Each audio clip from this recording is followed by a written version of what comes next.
ഇപ്പം cockroach Janata party CJP സമരം നടത്തുക ഡൽഹിയിൽ. അതിന് ഒരുപാട് സെലിബ്രിറ്റീസ് ഐക്യദാർഢ്യം പ്രഖ്യാപിച്ച് മുന്നോട്ട് വരുന്നുണ്ട്. അവർ നേരിട്ട് സമരവേദിയിൽ പോകുന്നുണ്ട്, അവരുടെ ഐക്യദാർഢ്യം കാണിക്കുന്നുണ്ട്. പക്ഷേ എൻ്റെ ഒരു അഭിപ്രായത്തിൽ പറഞ്ഞാൽ ഇവരുടെ ലക്ഷ്യം വളരെ ഇതായിപ്പോയി, നാറോ ആയിപ്പോയി, വളരെ ചുരുങ്ങിയ ഒരു ലക്ഷ്യമായിപ്പോയി. കാര്യം ഒരു മന്ത്രി ഇപ്പോൾ രാജിവെച്ചെന്നും പറഞ്ഞുകൊണ്ട് കോപ്പിയടി ഒരിക്കലും ഒഴിവാകത്തില്ല. കോപ്പിയടി തുടർന്നുകൊണ്ടിരിക്കും. ഇതിന് മുന്നേ ഈ മന്ത്രിക്ക് മുന്നേയും കോപ്പിയടി നടന്നിട്ടുണ്ട്. പിന്നെ ഇവർ ആവശ്യപ്പെടേണ്ടത് എന്താണെന്ന് വെച്ചാൽ, മന്ത്രി രാജിവെക്കണമെന്ന് ആവശ്യപ്പെടുന്നതിന് മുന്നേ ഇതിനൊരു അന്വേഷണ കമ്മീഷൻ വേണമെന്ന് ആവശ്യപ്പെടണം. ഈ മന്ത്രിക്ക് ഇതിൽ ഇടപെടലുണ്ടോയെന്ന്, മന്ത്രി ഏതെങ്കിലും തരത്തിൽ ഈ കോപ്പിയടിക്ക് നേരിട്ടോ അല്ലാതെയോ കൈ കടത്തിയിട്ടുണ്ടോ എന്ന് അന്വേഷണം നടത്താൻ ഒരു അന്വേഷണ കമ്മീഷൻ വെക്കാൻ വേണ്ടി ഇവർക്ക് സമരം ചെയ്യാം. അല്ലാതെ ഡയറക്റ്റ് മന്ത്രിയുടെ രാജി ചോദിച്ചുകൊണ്ട് സമരം ചെയ്യുന്നത് വിഡിത്തമാണ് എൻ്റെ ഒരു അഭിപ്രായം. എൻ്റെ അഭിപ്രായമാണ് ഇത്. ചിലർക്ക് വിയോജിപ്പ് കാണും, അത് അവരവരുടെ ഇത് അനുസരിച്ച്.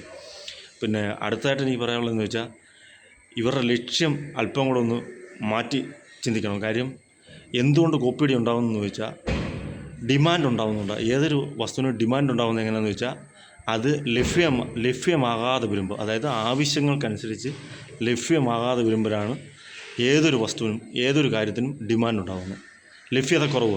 ലഭ്യത കുറവുള്ളതുകൊണ്ടാണ് ഈ കോപ്പിയടി ഉണ്ടാകുന്നത്.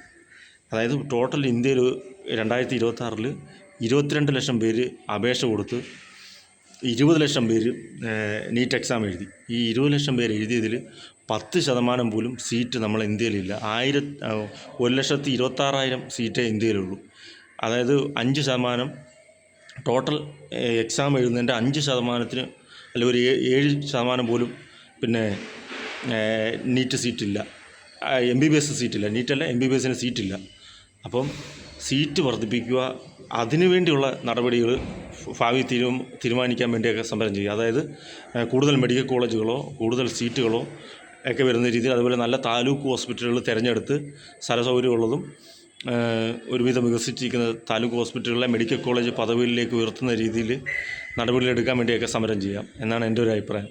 കാര്യം സീറ്റ് കൂടുമ്പോൾ ഒരു 15% വരെ, അതായത് ഏത് വർഷം എഴുതുന്നോ ആ വർഷം എഴുതുന്ന മൊത്തം കുട്ടികളുടെയും 15% മേളിൽ സീറ്റ് നമ്മളെ രാജ്യത്ത് വരുമ്പോഴത്തേക്ക് ഇതിൻ്റെ ഡിമാൻഡ് കുറയുമ്പോൾ എന്ത് സംഭവിക്കും? കോപ്പിയടി ഇതുപോലുള്ള പ്രശ്നങ്ങളില്ലാതാവും. അതിന് ഏറ്റവും വലിയ ഉദാഹരണം എഞ്ചിനീയറിങ് കോളേജുകളൊക്കെ ഇപ്പോൾ ഞാനൊരു TV പരസ്യം കണ്ടതാണ്.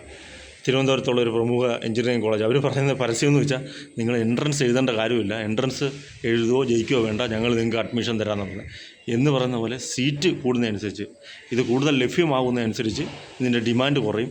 അതിൻ്റെ അനുസരിച്ചുള്ള ഇതുപോലുള്ള വിദ്യാർത്ഥികളുടെ പ്രശ്നങ്ങൾ തീരും. അതുപോലെ തന്നെ കൂടുതൽ പേർക്ക് തൊഴിലവസരവും കിട്ടും. കൂടുതൽ പേർക്ക് സാധ്യതയും തെളിഞ്ഞു വരും. ഇതാണ് എൻ്റെ ഒരു അഭിപ്രായം ഈ വിഷയത്തിൽ.